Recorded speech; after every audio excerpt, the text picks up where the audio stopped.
के मुनि से राम याज्ञवल्क्य के मुनि से प्रश्न कल किया और एकदम सामान्य और सीधा प्रश्न था। क्या? राम कवन प्रभु पूछाऊं तो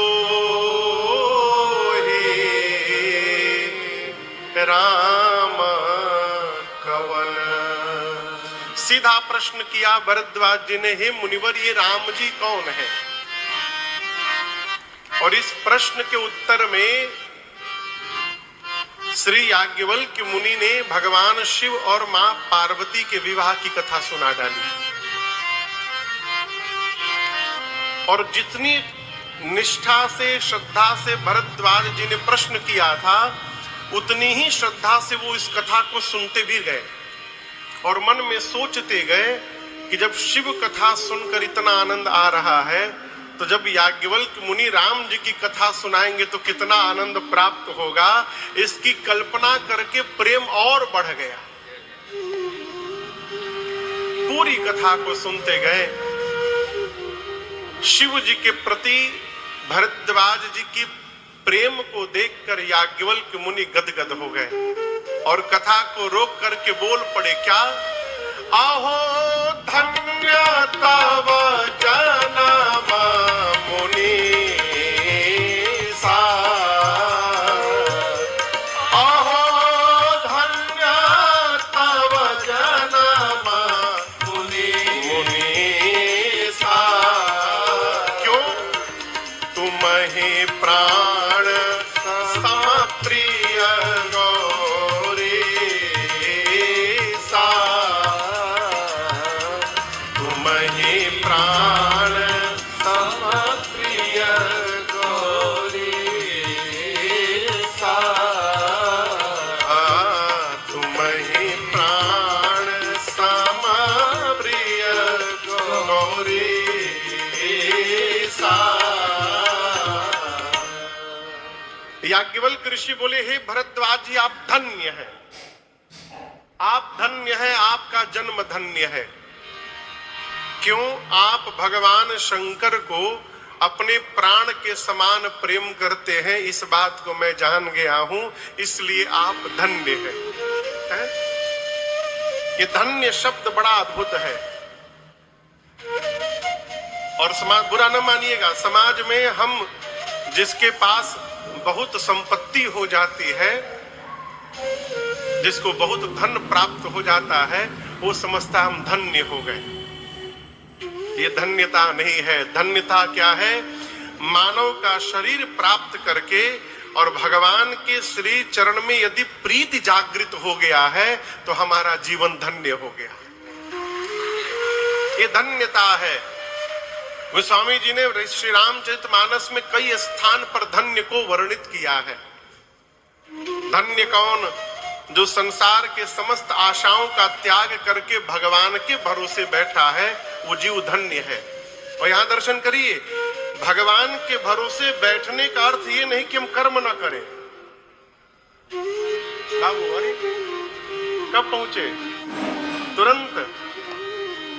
बाबू मनोज मिश्रा जी हैं तो आजमगढ़ के बीच में काशी थे, विजयपुर से आए हैं।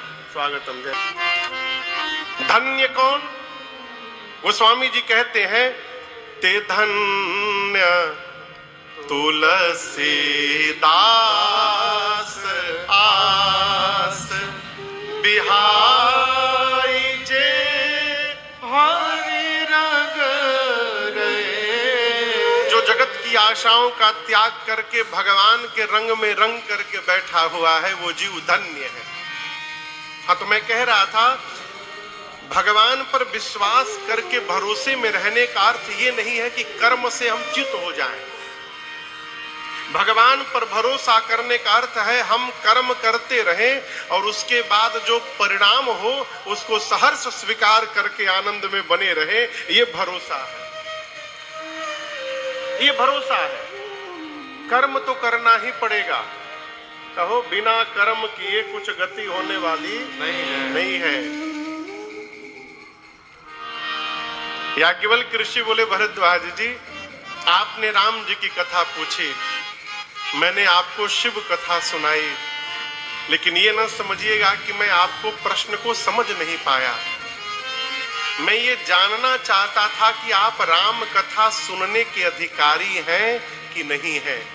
इसलिए प्रथम ही मैं कही शिव चरित, बूझा मरमा तुम्हार,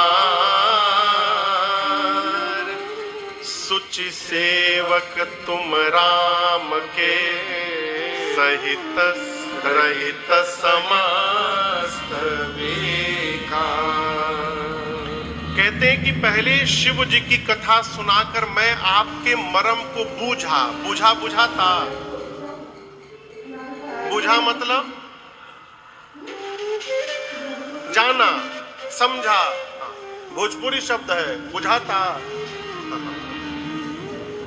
भरद्वाज जी से याज्ञवल्क्य जी कहते हैं, आपके मर्म को मैं समझा। और क्या समझा? आप राम जी के पवित्र भक्त हैं, सुचि सेवक। पवित्र नहीं, सुचि सेवक। सुचि मतलब जो भीतर और बाहर दोनों प्रकार से पवित्र है, उसको सुचि कहते हैं। कई लोग तो बाहर से बड़े साफ सुथरा गोरे हैं, रोज साबुन लगा के नहाते हैं, भीतर इतना कचरा लेके घूम रहे हैं समाज में, आप कल्पना नहीं कर सकते। और दिमाग का कचरा चेहरे पर दिखाई पड़ता है, जैसे किसी का अच्छा सामान दिखाई पड़ा, तुरंत चेहरे पर दिखाई पड़ेगा। जो भीतर बाहर उभय प्रकार से निर्मल है, वो सुचिता संपन्न है? भरद्वाज जी से याज्ञवल्क्य ऋषि बोले, मैं आपकी चतुराई समझ गया हूं, आप निर्मल भक्त हैं। अब मैं आपको कथा अवश्य सुनाऊंगा। और अभी प्रारंभ में जिन चौपाइयों को हमने आपने गाया, कथा को याज्ञवल्क्य मुनि कैलाश पर्वत पर ले गए। कहते हैं कैलाश पर भगवान शंकर और मां पार्वती जी का सदैव वास है। आप में से कोई कैलाश गया है? एक लोग हाथ उठाए हैं बस। उधर एक मैया भी है। हाँ, हमहू नहीं गए हैं आज तक, लेकिन कृपा रही, रचना बन रही है। 2027 में हम लोग कैलाश में राम कथा गाएंगे। रचना अभी बन रही है। क्या हो, अब रघुनाथ जी जाने जहां ले चलोगे वहीं मैं चलूंगा। पंढरपुर जाते जाते सोमनाथ चले गए। आपको बताऊं, इस साल में गुजरात में बहुत आ गया। अभी हम लोग फरवरी में सूरत में ही कथा गाए, अभी फिर गा रहे हैं। इसके बाद द्वारिकापुरी में कथा गाएंगे। और अगले वर्ष पुरुषोत्तम मास है। पुरुषोत्तम मास में किए गए सत्कर्म का फल करोड़ गुना अधिक मिलता है। 1-2 गुना नहीं, 1 करोड़ गुना मिलता है। तो हर 3 साल बाद ये पुरुषोत्तम मास आता है। तो पिछले बार 2023 में जब ये मास आया था, तो हम लोग एक राम कथा काशी जी में गाए थे, विश्वनाथ जी की शरण में, और दूसरी राम कथा रामेश्वरम भगवान की शरण में वहां गाए थे। ये तो गाए थे, इसमें का ताली बजाना है। अगले साल फिर से पुरुषोत्तम मास आ रहा है। तो अगले वर्ष के पुरुषोत्तम मास की पहली राम कथा सोमनाथ भगवान की शरण में होने वाली है। गुजरात में 16 मई से 24 मई सोमनाथ में राम कथा होगी। दूसरी राम कथा पुरुषोत्तम मास की दुबई में होगी। कहा कि बीच में बकरीद पड़ गया है, तो दुबई में कथा बकरीद पर ही होती है। बकरीदों देखे पड़ता है क्यों, वहां वही लंबा छुट्टी मिलता है बकरीद के समय में। तो वहां राम कथा है। और वहां से ठीक आने के बाद पुरुषोत्तम जीवन में कैलाश पर्वत। परिचय क्या है कैलाश का? सदा जहां शिव उमा निवास, गोस्वामी जी कहते हैं कैलाश पर भगवान शंकर और पार्वती जी का सदैव वास है। ये नहीं कि सावने में भगवान वहां मिलेंगे बस। गोस्वामी जी लिखते हैं सदा जहां शिव उमा निवासु, निरंतर भगवान शंकर और मां भवानी का वहां वास है। तो क्या शंकर जी काशी में नहीं है का? भगवान शिव सोमनाथ में नहीं है का? है। इन सभी स्थानों पर भगवान शंकर निरंतर वास करते हैं। ये कैलाश का परिचय है। उस कैलाश पर एक विशाल बट का वृक्ष है। बट कहें तो बरगद। किसका वृक्ष है? जोर से बोलिए। देखिए देखिए, बिचवा में ना बोला करिए, इससे क्या होगा? नींद नहीं आएगी। कई लोग कथा में आते समाधि में चले जाते हैं, बगल वाले को बोल के बैठते, देखो हम कथा सुनते ना इतने डूब जाते हैं कि हम ध्यान में चले जाते हैं। तो यदि हम ध्यान में जाएं तो हमको हिला के बाहर ले आना है। तो बीच में बोला करिए। किसका वृक्ष है कैलाश पर? बरगद का। सनातन धर्म में बरगद को विश्वास का प्रतीक माना गया है। बट विश्वास अचल निज धर्मा, तीर्थ राज समाज सुकर्मा। और आपको बताऊं, इसी बरगद के वृक्ष के नीचे बैठकर भगवान शंकर अपना भजन करते हैं।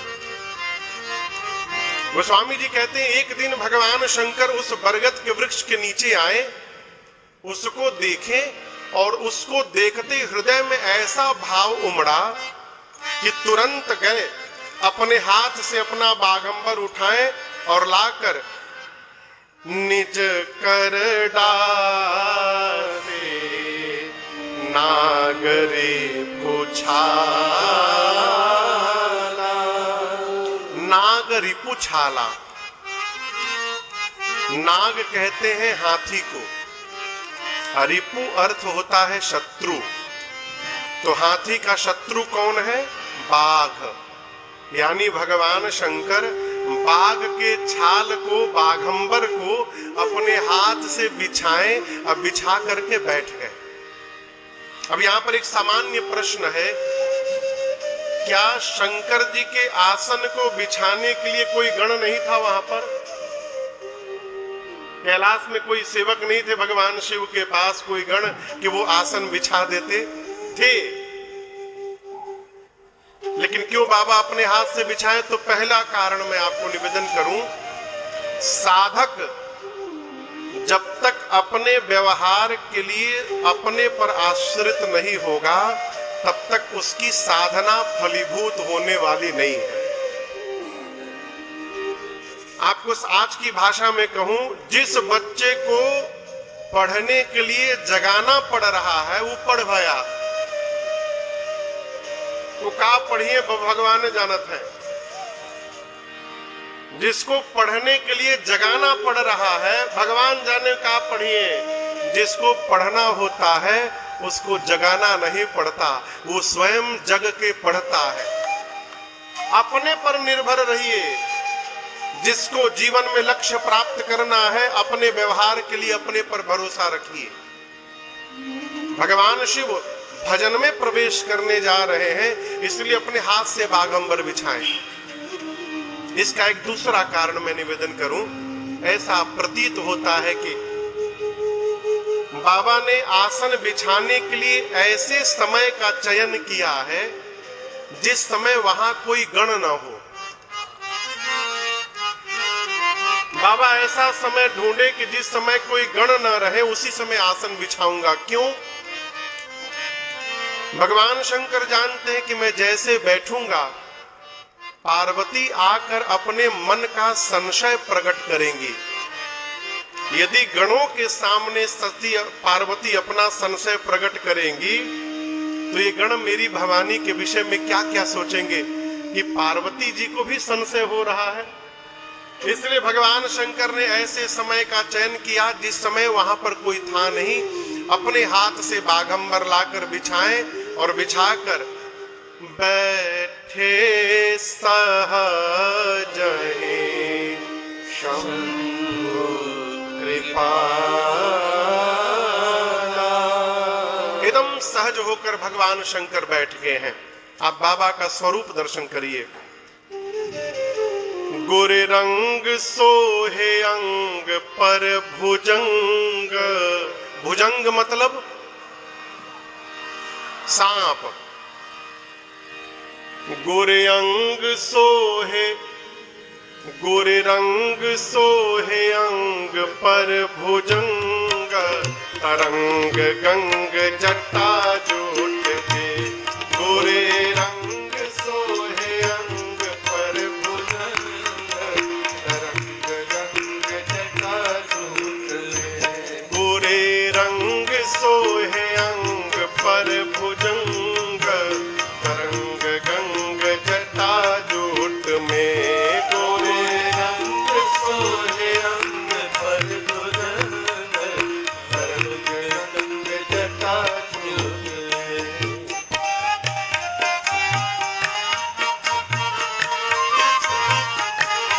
व्योमकेश बाघंबर यज्ञोपवीत विषधर। व्योमकेश बाघंबर यज्ञोपवीत विषधर। व्योमकेश बाघंबर यज्ञोपवीत विषधर। व्योमकेश बाघंबर यज्ञोपवीत विषधर। भूत प्रेत भय हो, भूत प्रेत भय तालन के संग, तरंग गंग जटा जोट में। भूत प्रेत भय तालन के संग, तरंग गंग जटा जोट में। गोरे रंग सोहे अंग पर भुजंग, तरंग गंग जटा जोट में।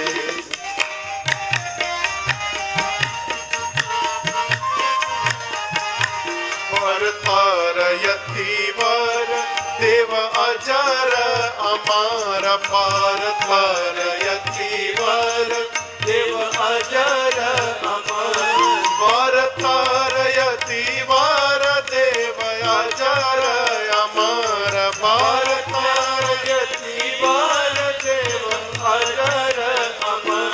शैल सुता संग हो, शैल सुता संग राम के प्रसंग, तरंग गंग जटा जोट में। शैल सुता संग राम के प्रसंग, तरंग गंग जटा जोट में। गोरे रंग सोहे अंग पर भुजंग, तरंग गंग जटा जोट में।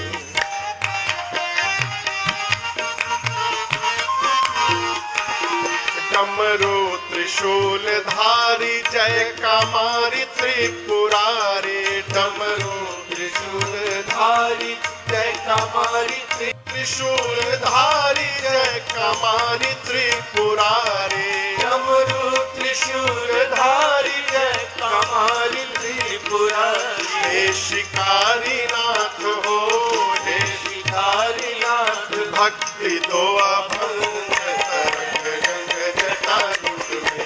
हे शिकारी नाथ भक्ति दो अभंग, तरंग गंग जटा जोट में।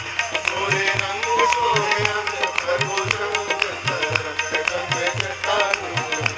गोरे रंग सोहे अंग पर भुजंग, तरंग गंग जटा जोट में। गोरे रंग सोहे अंग पर भुजंग, तरंग गंग जटा जोट में। गोरे रंग सोहे अंग पर भुजंग, तरंग गंग जटा जोट में। जटा मुकुट सुरसरित सिर, लोचन नलिन विशाल। नीलकंठ लावण्य निधि सोहबाल विधुआ।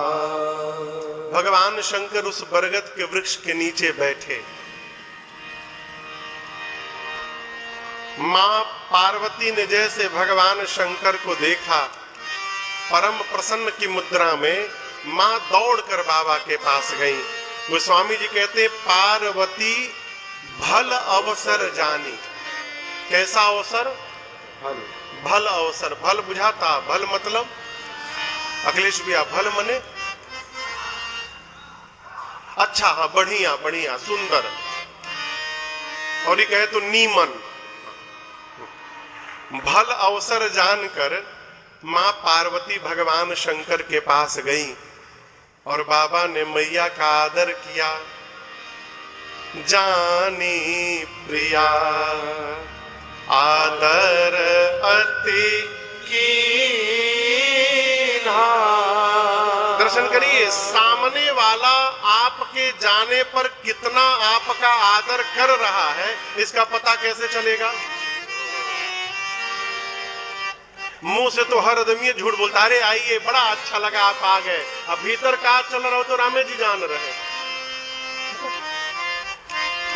आप किसी के घर गए, सामने वाला आपका कितना आदर कर रहा है, इसका पता कैसे चलता है? पता है, वो आपको किस स्थान पर बिठा रहा है। ये बड़ा महत्वपूर्ण विषय है। हम जिसको अपने जैसा प्रेम करते हैं, उसके साथ हम कोई भेदभाव नहीं रखते, उसको हम अपने घर के एकदम भीतर ले जाकर बिठाते हैं, एकदम भीतर, बेडरूम में लेके चले जाएंगे। जिसके साथ सामान्य व्यवहार रहता है, ठीक ठाक मिलना जुलना, उसको हम अपने ड्राइंग एरिया में बिठाते हैं, और जिसके साथ कभी कभी वाला है उसको लिए बाहर के बैठके में मिलते हैं, और जिसके साथ 36 का आंकड़ा रहता है उसके लिए गेटवो नहीं खोलते हैं। मुझे बताओ क्या बात है, कहाँ आए हो? यहाँ गोस्वामी जी कहते हैं पार्वती जी जब गई हैं तो बाबा ने मैया का बड़ा आदर किया है। कैसे? बाम भाग आसन हर ली। भगवान शंकर ने मां को अपने वामांग में स्थान प्रदान किया, वाम भाग में। वाम भाग में बैठकर मां प्रसन्न हो गई। शंकर भगवान बोले कि देवी आप कुछ कहना चाहती हैं? मां ने कहा प्रभु पिछले जन्म से चाह रहे थे, आज अवसर मिला है कहने का। पार्वती जी ने कहा प्रभु आप विश्व के नाथ हैं, आप मेरे भी नाथ हैं। चर अचर नाग नर देवता सब आपके चरणों की सेवा करते हैं। आप समर्थवान हैं, आप प्रभु हैं, आप समस्त कलाओं के गुणों के धाम हैं। नाथ यदि आप सत्य में मुझे अपने चरणों की दासी मानते हैं, जानते हैं, तो मेरी प्रार्थना है आप मेरे मन के संशय भ्रम अज्ञान को समाप्त कर दीजिए। शंकर भगवान बोले आपको भ्रम है? मां बोली इस जन्म का नहीं है, पिछले जन्म वाला भ्रम है प्रभु। बाबा पूछे क्या भ्रम है? यहां दर्शन करिए, पुराण भगवान कहते हैं कि भगवान को प्राप्त 4 रास्ते हैं भैया, जिनके कारण भगवत प्राप्ति संभव है। ये 4 रास्ते क्या है? नाम, बोलिए नाम। किसका नाम? आपन नाम नहीं, भगवान के नाम। नाम। दूसरा रूप, बोलिए रूप। तीसरा लीला, और चौथा धाम। नाम रूप लीला धाम, इन चारों में से किसी के भी आप यदि आश्रम में चले गए तो आपको इसी शरीर में भगवत प्राप्ति संभव है, कोई दूसरा जन्म नहीं लेना पड़ेगा। चारों में से कोई एक, या तो भगवान के नाम में लग जाइए, उठत बैठत सूतत गावत सित्तय राम सित्तय राम सित्तय राम सित्तय राम सित्तय राम है। आप इसको हल्के में ना लीजिए। इस महाराष्ट्र में एक माई थी, महाराष्ट्र में एक माई थी। हमारे यहाँ बिहार में गोईठा कहते हैं, गोईठा गाय के गोबर से जो थापा जाता है गोल गोल कंडे कंडे, उसको क्या बोलते हैं यहाँ पर? उपला उपला क्या बोलते हैं गुजरात में? उपला उपला उपला बोलते हैं। हमारे यहाँ उसको गोईठा बोलते हैं। क्या हो तू बोला? आपको एक मजे की बात बताऊं, छत्तीसगढ़ में कथा चल रही थी नैला जांजगीर में, तो वहां उपला को छेना बोलते हैं। छेना। महाराज जी के साथ हम लोग थे, कथा चल रही थी, तो एक दिन महाराज जी बोले बाबू शाम के लिट्टी खाए के मन होता। तो जो भैया व्यवस्था देखते थे उनको सब बताया गया कि आलू लाइए, टमाटर लाइए, धनिया पत्ता लाइए, ये लाइए, सत्तुआ लाइए चना का, शाम को लिट्टी बनेगा, और गोईठा ले आइए 1 बोरा। तो वो आदमी सब सामान लाया, और भाई जी जो महाराज जी के यहाँ तबला बजाते उनका नाम है भाई जी, नाम तो दूसरा कुछ है, सब लोग भाई जी कहते हैं। तो उनसे आकर बोला कि भाई जी सब सामान आ गया, छेना कहाँ रखे? तो भाई जी समझे छेना मने छेना, तो बोले फ्रिज में डाल दो। मैं आपको सत्य घटना सुना रहा हूं। वो भी महापुरुष सारा 1 बोरा छेना ले जाकर फ्रिज में सजा दिया। अब हम लोग कथा से आके बैठे, सब सामान आ गया, गोईठा आया नहीं, विलंब हो रहा है। तो भाई जी गुस्साए, भाई कहाँ गया? उपला कंडा आया नहीं। उसको फोन किया गया, वो आया दौड़ के, बोले कहा 2 भर का ला के रखा हूं। वो भाई जी बोले फ्रिज में डाल दो। भाई जी बोले मेरा दिमाग खराब है, बोलेंगे कंडे को फ्रिज में डालने के लिए? बोले आप ही तो बोले छेना डाल दो। बोले छेना बोले थे ना? बोले वही छेना है। तो महाराष्ट्र की माई कंडे बनाती थी, उपला। और आपको बताऊं, जब से जगती थी और सोने तक उसका एक ही स्वर था, हर श्वास पर विठल विठल विठल विठल जपती थी, दिन भर विठल विठल जपती थी, कंडे बनाती थी। एक बार, ये सत्य घटना है, एक बार कुछ चोरों ने माई के कुछ उपलों को चुरा लिया और चुरा के लेके चले गए। माई उसी को बेचती थी तो घर में भोजन आता था। राजा के पास जाकर माई ने शिकायत कर दिया कि मेरे कंडे चोरी हो गए, न्याय करिए मेरे साथ। राजा ने आदेश दिया, पूरे नगर में जितने कंडे थे सारे कंडों को लाकर ढेर खड़ा कर दिया गया। माई से राजा ने कहा कि अपने कंडे ले लो, इसमें से जितने तुम्हारे चोरी हुए हैं उतने लेके जाओ। माई बोली नहीं प्रभु, मैंने जिन कंडों को बनाया है मैं उन्हीं को लेकर के जाऊंगी। राजा बोले दिमाग खराब है, इसमें कैसे पता चलेगा तुम्हारा कंडा कौन है? बोली पता चलेगा, आप सेवकों से कहिए हर कंडों को उठा करके अपने कान में लगावें, और जिस कंडे से विठल विठल की ध्वनि निकले उस कंडे को मैंने बनाया। आपको बताऊं, सेवकों ने जब सुनना प्रारंभ किया तो जिन कंडों को उस माई ने बनाया था उस कंडों से विठल की ध्वनि निकलती थी और उसके सारे कंडे अलग कर दिए। जब हम भगवत नाम लेने के आदी हो जाएंगे तो हम मौन भी रहेंगे ना, तो हमारे शरीर से भगवत नाम का उच्चारण निकलता रहेगा। इसको करके देखिए, भगवान के नाम अथवा भगवान के रूप में अथवा भगवान की कथा में अथवा भगवान के धाम में, चारों में से किसी एक का आश्रय यदि प्राप्त हो जाए तो जीव को भगवत प्राप्ति संभव है। पार्वती जी ने शंकर जी से प्रश्न किया, प्रभु मुझे चारों में संशय है। शंकर जी बोले वो कैसे? पार्वती जी ने कहा, प्रभु प्रभु जे मुनि परमारथ वादी, कहीं राम कहूं ब्रह्मा अनादि।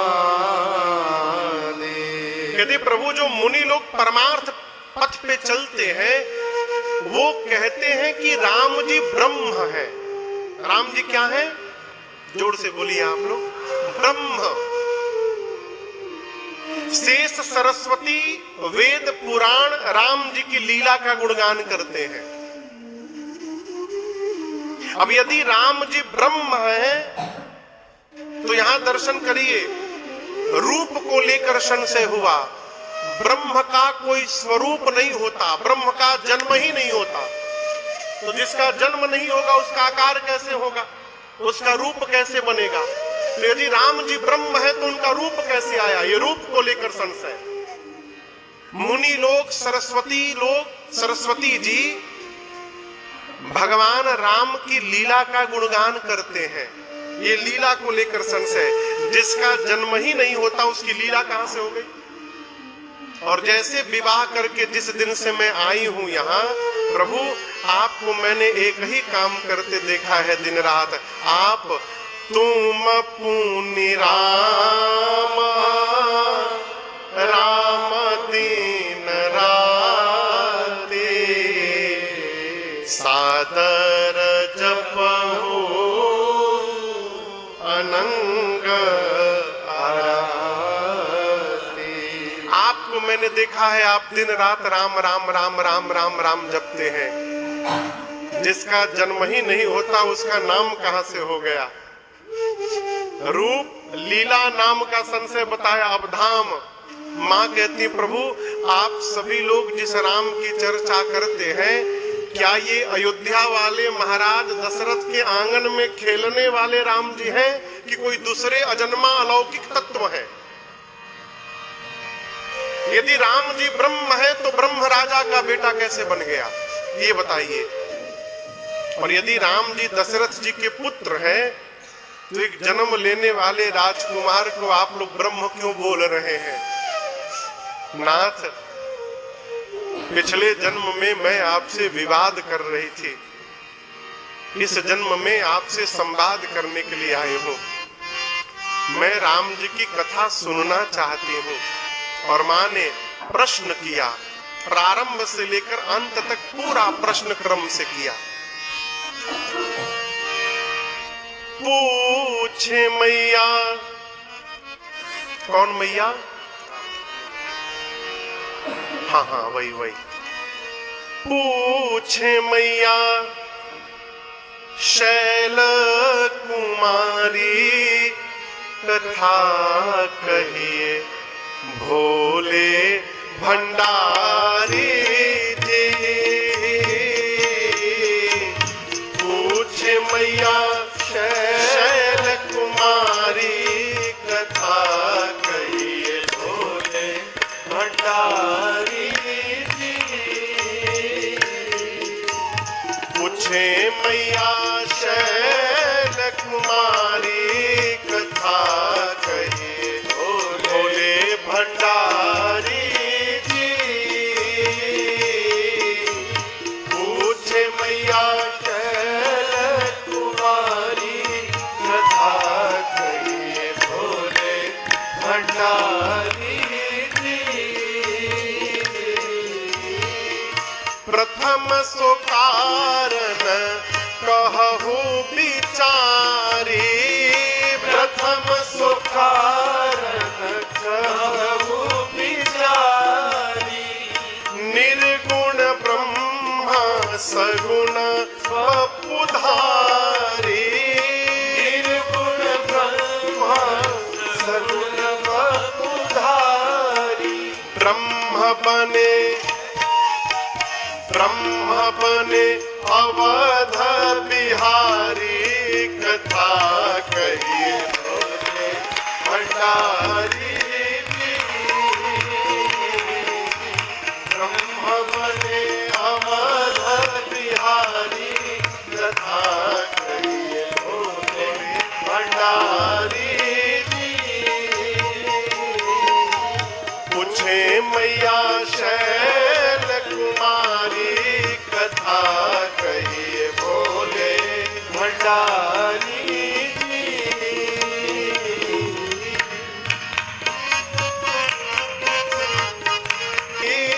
कहिए कथा प्रभु राम अवतार की, महाकाल कहिए बाल चरित उदार की।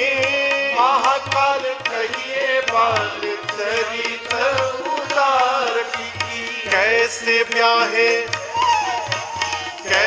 ब्याहे जनक दुलारी, कथा कहे बोले भंडारी जी।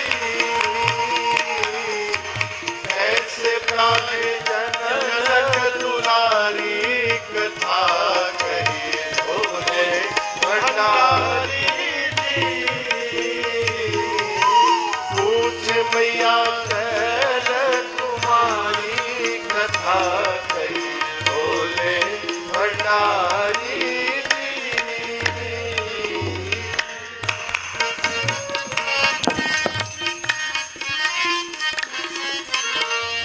दोष कवन राज तजे सरकार दी, दोष कवन राज तजे सरकार जी। कहिए बनवासी रामचरिता अपार जी, कहिए बनवासी रामचरिता अपार जी। कैसे दिए रावण को मारी, कथा कहिए बोले भंडारी जी। कैसे दिए रावण को मारी, कथा कहिए बोले भंडारी जी। कैसे मैया शैल कुमारी, कथा कहिए बोले भंडारी जी। कैसे मैया शैल कुमारी, कथा कहिए बोले भंडारी जी। बोले भंडारी जी, बोले भंडारी जी। मां ने प्रश्न किया, प्रभु निराकार भगवान साकार कैसे हो गए? आप राम जी के जन्म की कथा सुनाइए, भगवान के बाल लीला की कथा सुनाइए, कैसे जानकी जी के साथ विवाह हुआ उस कथा को सुनाइए। राजा बनने वाले थे, किस दोष के कारण वनवासी बन गए वो कथा सुनाइए। वन में जाकर राम जी ने कौन कौन सी लीलाओं को पूर्ण किया वो सुनाइए। कैसे दुष्ट रावण का अंत किया उसको सुनाइए। वापस अयोध्या आकर राजा बने और राजा बनने के बाद राम जी ने कौन कौन सी लीलाएं की वो सुनाइए। कैसे अपनी प्रजा के साथ अपने धाम वापस लौट कर गए प्रभु वो सुनाइए। बाबा बोले बस। मां ने कहा प्रभु जो मैंने पूछा वो तो सुनाइएगा ही, जो पूछने में छूट गया है आप उसको भी सुना दीजिएगा ना, कुछ छिपा करके न रखिएगा। यहां दर्शन करिए, मां ने प्रारंभ से लेकर अंत तक प्रश्न किया।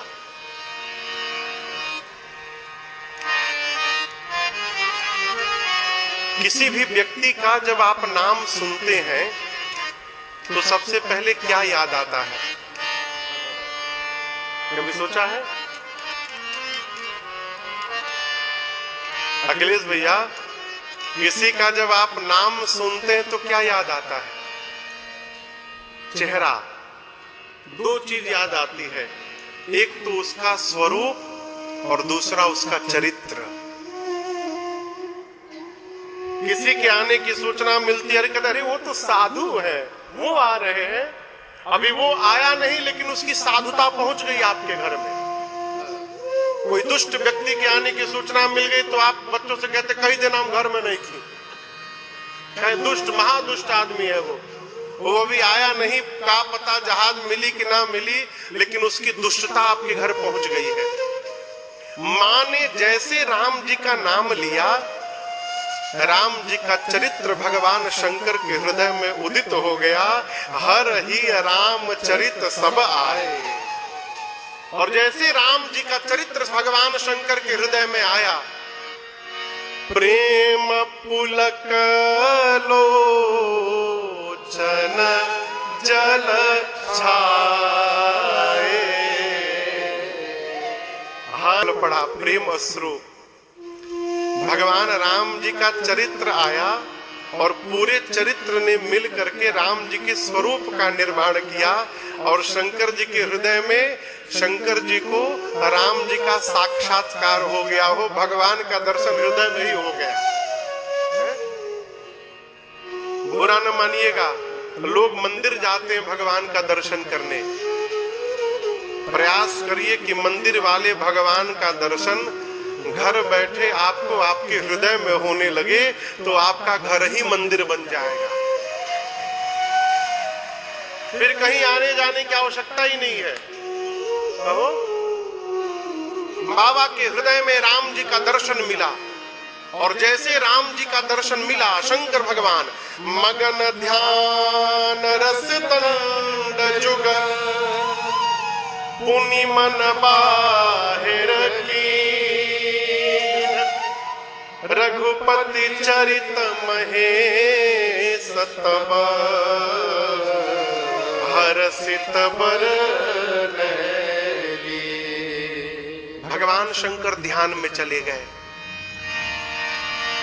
यहाँ सूरत में भी होगा, कई ध्यान केंद्र होंगे यहाँ पर। एक आदमी मिला हमसे, बोला कि महाराज जी मैं रोज 20 मिनट ध्यान लगाता हूँ। ऐसा कोई व्यक्ति मिलता है तो मैं चुपचाप सुनता हूँ, मुस्कुराता हूँ। ध्यान भी घड़ी देख के लगता है का हो। जानते लोग आँखियां बंद करके बैठने को ध्यान समझ लिए हैं। आंख बंद करके बैठ जाते, उसी में बीच में मुलुर मुलुर देखते हैं। 5 मिनट और, ये कौन ध्यान है? ध्यान लगने के बाद घड़ी रुक जाती है। ध्यान यदि लग जाए तो जीव एक ही स्थिति में घंटों बैठा रहता है। और ध्यान लगना आसान काम ना समझिए। पालथी मार के बैठ नहीं पा रहे हैं और ध्यान लगा रहे हैं। यदि कह दीजिए पालथी मार के एक जगह बैठ जाइए 1 घंटा, तो हर 5 मिनट आटा था। ध्यान लगा रहे हैं। अपने को धोखा न दीजिए। हम तो कहते हैं ध्यानवान के चक्कर में पड़ना ही नहीं है। फिर महाराज सीताराम सीताराम सीताराम कहिए, जाहि विधि राखे राम वाहि विधि रहिए। सीताराम सीताराम राम रस पठिए, राम रस त्याग प्यारे, राम रस पठिए वाहि विधि रहिए। जाहि विधि राखे जाहि विधि राखे वाहि विधि रहिए। जाहि विधि राखे वाहि विधि रहिए। सीताराम सीताराम सीताराम कहिए, जाहि विधि राखे वाहि विधि रहिए।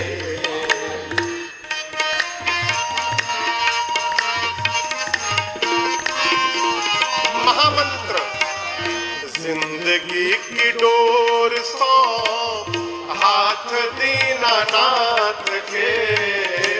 जिंदगी की डोर सौ हाथ दीनानाथ के। फिर महलों में राखे चाहे झोपड़ी में बास दे।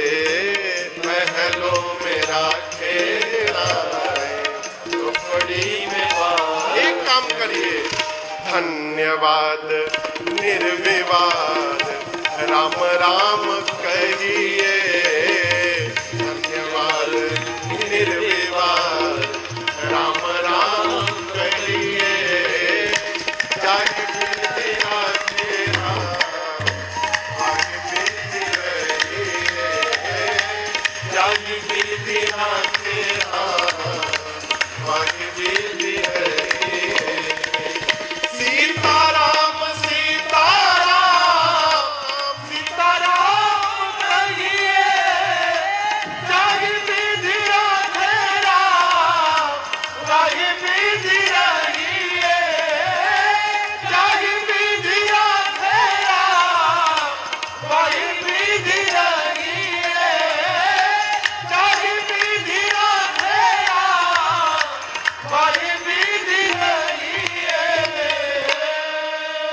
विवाद निर्विवाद, बस राम राम कहिए,